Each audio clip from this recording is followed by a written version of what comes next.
Baik, selamat siang Ibu. Siang dok. Baik, Ibu, perkenalkan saya Dr. Dewi, dokter yang sedang berjaga pada hari ini. Nama adiknya siapa Bu? Pajie dok. Baik, adik Pajie lahirnya kapan Bu? 2 hari yang lalu dok. Baik, berarti adik Pajie ini perempuan ya Bu ya? Iya dok. Baik, karena hari ini Ibu akan pulang, jadi saya akan melakukan pemeriksaan untuk melihat apakah adik Pajie ini mempunyai penyakit jantung bawaan kritis atau tidak. Penyakit jantung bawaan kritis adalah istilah yang mengacu pada sekelompok cacat jantung yang serius yang ada sejak lahir. Nah, screening dilakukan saat bayi berusia minimal 24 jam atau selambat mungkin jika bayi akan dipulangkan dari rumah sakit sebelum berusia 24 jam. Baik, apakah dimengerti Bu? Mengerti dok. Baik, apakah Ibu bersedia saya lakukan pemeriksaan kepada adiknya? Bersedia dok. Baik. Yang selanjutnya yaitu siapan peralatan. Di sini sudah terdapat neonatus pulse oximeter, kemudian neonatus stetoskop, dan juga terdapat record form. Kemudian kita pastikan bahwa bayi dalam keadaan tenang dan juga hangat. Kemudian tidak melakukan screening ketika bayi menangis, kedinginan, atau dalam prosedur fototerapi.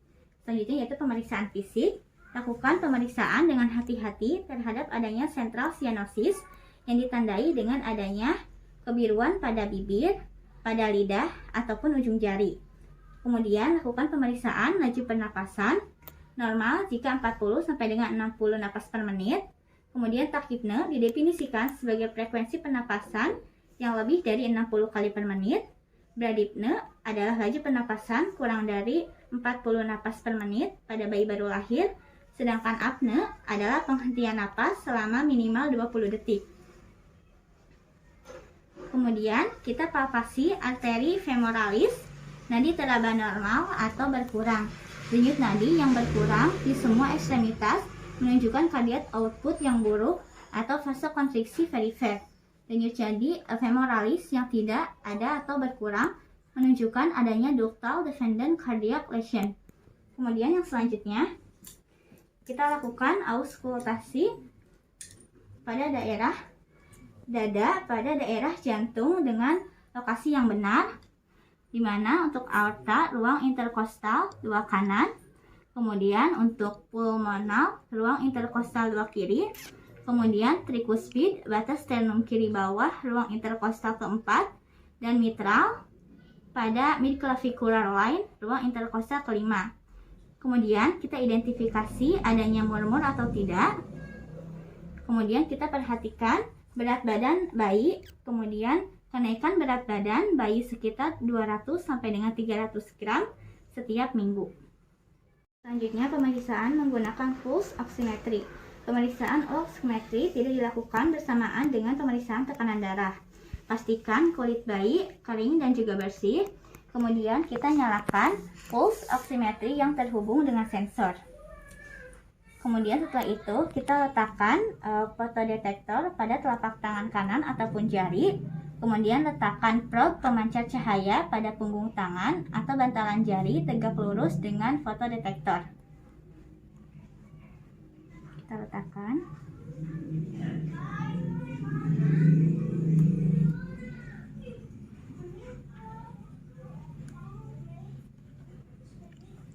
Kemudian kita pastikan sensor menempel pada kulit.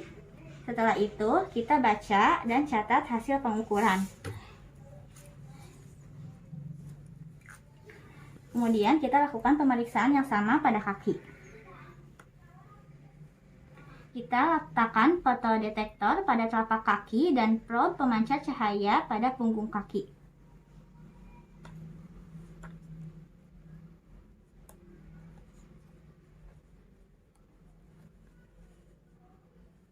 Seperti ini. Kemudian ikuti algoritma screening penyakit jantung bawaan kritis.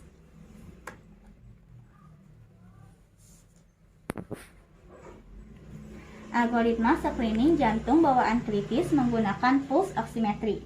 Screening dilakukan pada bayi berusia minimal 24 jam atau sebelum bayi keluar dari rumah sakit jika belum 24 jam.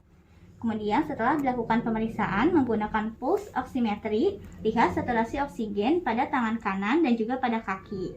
Bila saturasi keduanya lebih dari sama dengan 95%, dan selisih antara kedua pengukuran kurang dari sama dengan 3%, maka pasien dinyatakan lulus screening.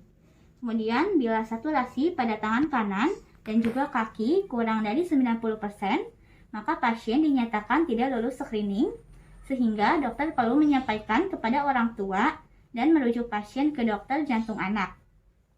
Kemudian bila saturasi pada tangan kanan dan juga kaki di antara 90 sampai kurang dari 95% atau selisih antara kedua pengukuran lebih dari 3%, maka pemeriksaan diulangi kembali 1 jam kemudian.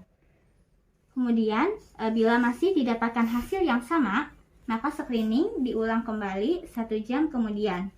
Kemudian, bila masih mendapatkan hasil yang sama, maka pasien dinyatakan tidak lulus screening sehingga dokter perlu menyampaikan kepada orang tua dan merujuk pasien ke dokter jantung anak. Baik Bu, tadi sudah saya lakukan pemeriksaan. Untuk adiknya, tekanan oksigennya yaitu masih dalam batas normal. Untuk tangannya 97% dan untuk kakinya juga sama 97%. Karena tidak ada perbedaan yang jauh dari hasil pemeriksaan tadi, maka dari hasil screening tadi sepertinya tidak ada kelainan pada jantung adiknya. Oleh karena itu, mangga Ibu dipersilakan untuk pulang dan semoga adiknya sehat selalu ya Bu ya. Ya dok. Terima kasih dok. Baik, terima kasih kembali Ibu.